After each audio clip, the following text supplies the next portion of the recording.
Zico avalia Tite e aponta ponto crucial. Carrasco do Tricolor. Torcida do Fluminense abandona o time. Que história é essa, PQD? Vem comigo que no caminho eu explico. Saudação rubro-negra para a maior e melhor torcida do mundo, a torcida do Mengão. Venho chegando nessa manhã de sábado, dia de jogo do Mengão. Finalmente, não aguentava mais esperar, recheado de informações. Mas antes de mais nada, meus queridos e minhas queridas, começaram a assistir? Like.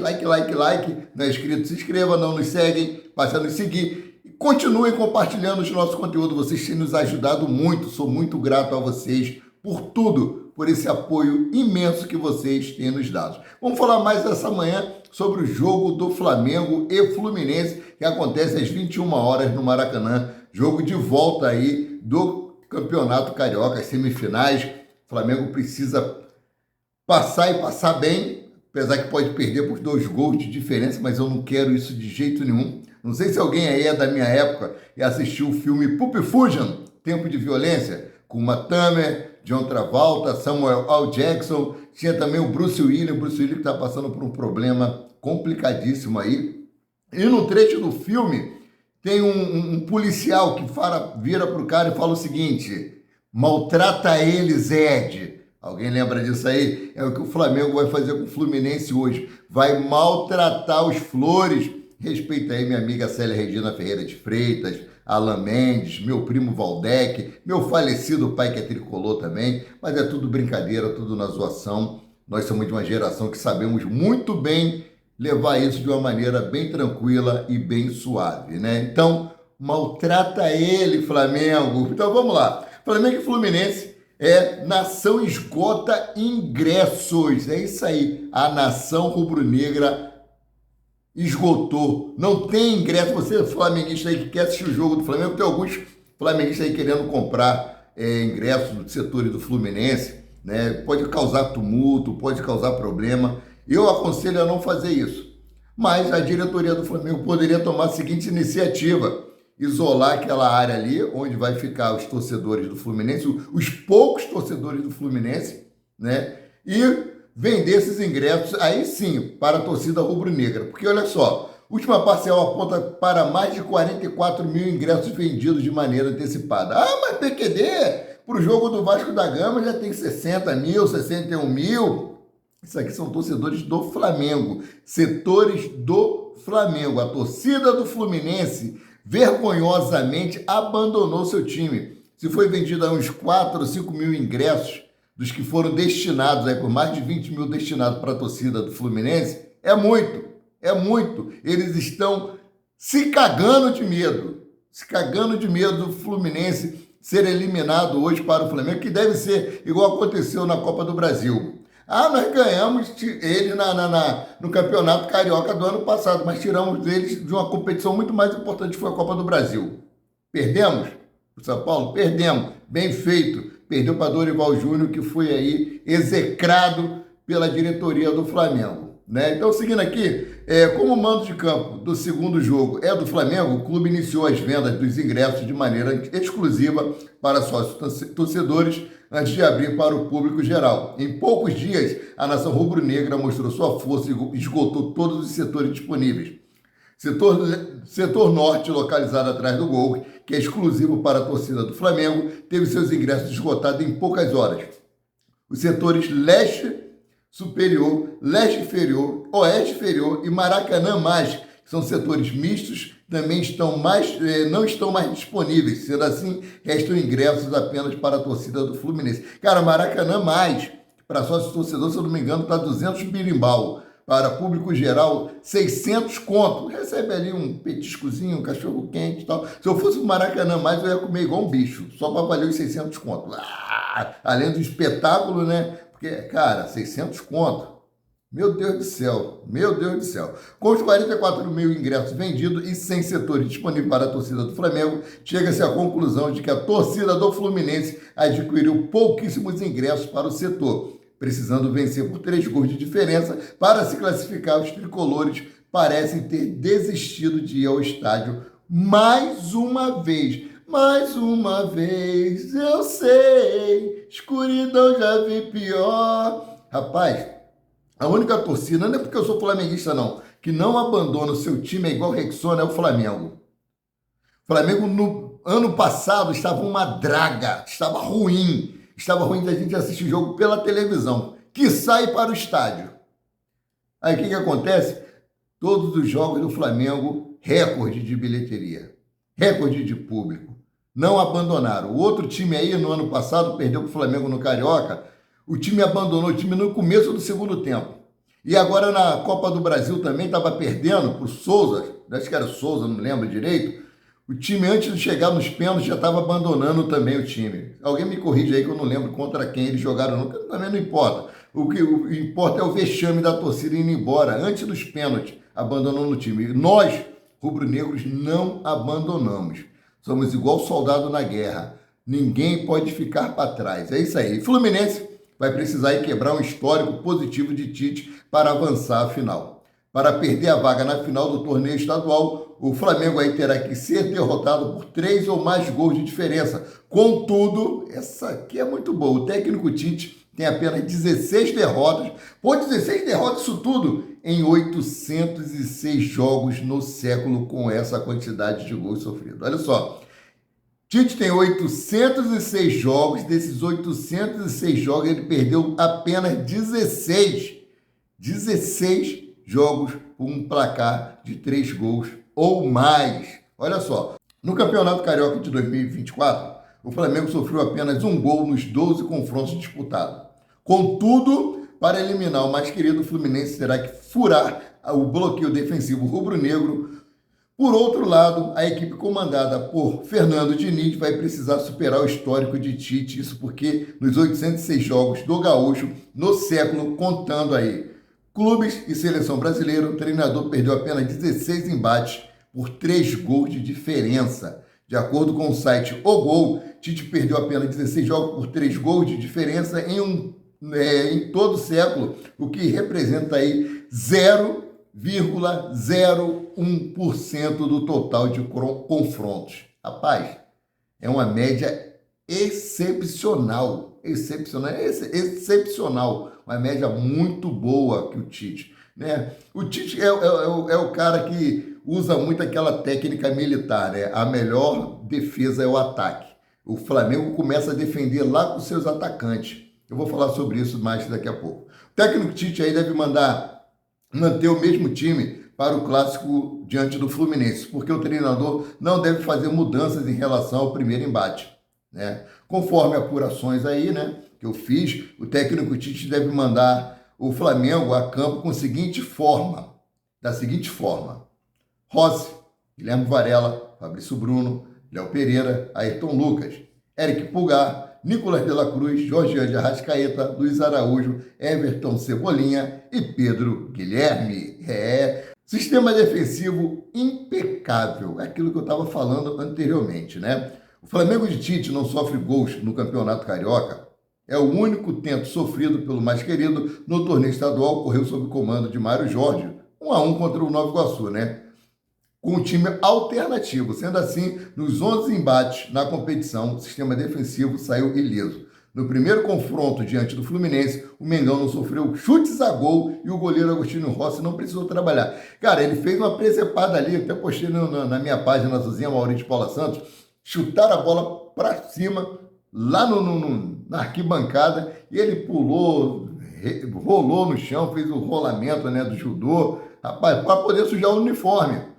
Para chegar lá, o roupeiro você não trabalhou não? Não, eu trabalhei, meu uniforme tá sujo aí, porque foi a única coisa que ele fez, foi essa presepada aí. Dos 11 jogos do Flamengo com o time principal no Campeonato Carioca, Léo Pereira e Fabrício Bruno foram titulares na maioria deles. Isso porque o camisa 4 atuou em 9 embates, por outro lado, o camisa 15, né, Fabrício Bruno, convocado para a seleção brasileira, jogou 8 vezes. Nicolas de la Cruz, cara, esse aqui é o pulmão do time na atualidade. Ele está no ataque, ele está no meio, ele está na defesa, dando carrinho lá na defesa, lá na lateral esquerda. Lateral esquerda. Também vi a Arrascaeta fazer isso. A Arrascaeta, que foi muito criticado pela sua forma física no ano passado, esse ano também está correndo que nem o capiroto, mano. Vamos seguindo aqui. Nicolás de la Cruz foi o primeiro reforço do Flamengo para 2024. O meia chegou, assumiu a titularidade e não saiu mais. No Campeonato Carioca, o jogador atuou em 8 jogos, nos quais revezou aí de posição durante as partidas. Tite escalou o uruguaio como ponta, armador e volante. É a posição que ele está jogando melhor, é como volante. Ele está ali como segundo volante. A torcida rubro-negra abraçou o atleta nesse período. Não tem como não abraçar um jogador que você vê que ele sente prazer em vestir o manto rubro-negro. Ele sente prazer em estar jogando diante da torcida do Mengão. É um jogador que realmente caiu nas graças da torcida. Não só por toda essa sua vontade, mas também com a sua categoria, a sua técnica apurada. O cara deu muito mais dinamismo, eu vou repetir sempre, ao ataque do Flamengo. Distribui muito mais a bola chega no pé dele, ele já sabe o que vai fazer, ele já lança, ele já procura alguém, a bola chega, ele já pum! Não fica, gosto do Gerson, o Gerson botou um vídeo aí, agradecendo a nação, ele tirou os pontos ontem, né? Pô, muito feliz por isso.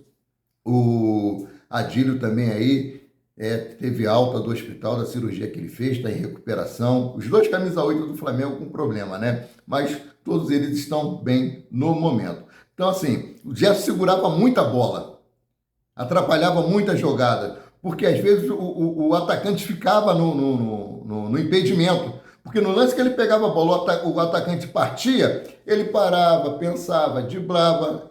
É o Coringa, joga em todas as posições, mas tinha esse defeito. E o Nicolás de la Cruz não, ele é mais dinâmico com relação a isso, né? Então, mudando aqui de assunto, né? Carrasco do Fluminense em 2024. Pedro tenta pintar o 7 no Flamengo e registrar a maior série de gols na sua carreira. Falei sobre isso ontem, né? Mas como estão falando de Flamengo e Fluminense, eu vou repetir aqui. O atacante Pedro conseguiu aí gols em 6 partidas seguidas no ano de 2023 e uma quina em 2020. 2023 ele fez 6, 2020 ele fez 5 gols consecutivos, né? Pedro tem justificado a confiança de Tite em 2024. Camisa 9 do Flamengo tem a média de 1 gol por jogo, 11 no total, e vem quebrando marcas. No último sábado, isolou-se no posto de maior artilheiro do novo Maracanã, após a reforma de 2013 para a Copa de 2014, com 78 gols. Hoje, contra o Fluminense, ele pode estabelecer um recorde pessoal em seu 8º ano no futebol profissional se marcar. Pedro registrará aí sua maior sequência de jogos marcando gols. Atualmente, ele ostenta uma série de 6 partidas indo às redes do adversário de forma consecutiva, né? Com 8 gols anotados. Volta Redonda, ele fez um gol. Bangu, ele fez o hat-trick. Boa Vista, ele fez um gol. Contra o Fluminense, ele fez um gol. Contra o Madureira, fez um gol. E, novamente, contra o Fluminense, ele fez um gol. Foram essas as vítimas. E ele marcou 1 por jogo, exceto diante dos banguenses, que sofreram o hat-trick do goleador. Levou 3 gols, minha querida Bangu, né? Rapaz. Então, assim, torcer para o Flamengo ganhar hoje, vai ganhar. E que o Pedro não faça apenas 1, faça 2 ou 3 gols em cima dos tricolores da Laranjeira. Maltrata eles, Pedro. Vamos lá. O Flamengo assinou aí, nesta semana, o primeiro contrato profissional com o Rian Roberto, promessa do Sub-17, rubro-negro, ex-Atlético Paranaense. O atacante de 16 anos firmou vínculo por mais 3 temporadas, com multa para o exterior de 50 milhões de euros, 271 milhões de reais na cotação atual. O garoto é visto aí com potencial internamente e teve até a presença de Bruno Spindel, diretor executivo do profissional, no momento da sua assinatura. Rapaz, eu vi a foto, mas tinha umas 200 pessoas ali ao redor do garoto, ele assinando esse contrato de 3 anos. Rapaz, deve ser pai, mãe, tia, avô, padrinho, madrinha, irmão, papagaio. Tinha muita gente aí, cara. Matéria muito legal. Rian Roberto chegou ao Flamengo no ano passado e já mostrou serviço. Foi campeão do Brasil Soccer Cup Sub-15 e na campanha do vice na Copa de 2 de julho Sub-15. O atacante fez 8 gols em 10 jogos e foi eleito aí o craque do torneio em 2024. também se destacou aí na conquista do Adidas Cup no Ninho do Urubu. Além disso, na temporada passada, o garoto foi convocado pela primeira vez para a seleção de base e já é patrocinado pela Adidas. Para a Adidas botar patrocínio dela no garoto dessa idade é porque ele realmente é bom. Espero que ele continue, né, crescendo cada vez mais, evoluindo cada vez mais tecnicamente e que futuramente ele possa estar figurando aí no time principal do Flamengo, né? Então, mudando aqui de assunto, vamos falar de técnica. A gente não pode deixar de falar de Zico, maior ídolo do Flamengo de todos os tempos. Maior ídolo da nação rubro-negra. Não querido apenas pela nação rubro-negra, mas também ele é querido por todos os torcedores de outros times. O próprio Vampeta já falou que se ele tivesse ganhado uma Copa do Mundo, ele estaria acima de Pelé no futebol brasileiro. Concordo com o velho Vamp, né? Finge que paga, eu finjo que jogo, né? Zico avalia Tite, né? E aponta aí fator crucial para o trabalho no Flamengo. Zico analisou o trabalho de Tite à frente do Mengão em entrevista exclusiva ao Coluna do Fla. Na visão do eterno camisa 10 da Gávea, o comandante tem uma carreira vitoriosa no futebol. E, mesmo formando aí time sólido na defesa, não é sinônimo de ser retranqueiro. Ele já falou isso numa coletiva de imprensa, ele mostrou aí que as estatísticas mostram completamente o contrário, que ele não é retranqueiro, né? Ele forma, sim, uma defesa sólida, uma defesa compacta, um meio de campo também brigador, né? Que dá suporte para a defesa, além de dar suporte ao ataque, mas que ele não deixa de procurar gol em nenhum momento, né? Vamos aqui para o que disse o Galinho, abre aspas aqui para o Galinho de Quintino, cara. O Tite sempre foi um cara vencedor, com as suas características. Ele tem um tipo de formação que ele começa a acertar o time dele pela cozinha, lá na defesa. Todos os times que ele dirigiu sempre foram times que eram difíceis de sofrer gols. E não é por isso que ele deixa de ser ofensivo, de utilizar bem os meias, os atacantes, fecha aspas, declarou o Zico, mas ele continua aqui, ó, abre aspas. Os times deles sempre jogam em função do gol. O time de Tite sempre costuma ter número maior de defensor do que o adversário. Então, isso é um ponto positivo. Tite também faz com que os times sejam mais organizados. Fecha aspas, finalizou o Galinho de Quintino. Realmente, a organização no time do Flamengo está uma coisa assim exemplar. Exemplar. Eu não imaginei que com a chegada do Tite, o time do Flamengo fosse evoluir tanto. Eu chego aqui e falo, mordi minha língua. Eu fui contra a contratação de Tite, eu fui contra a chegada do Tite no Flamengo.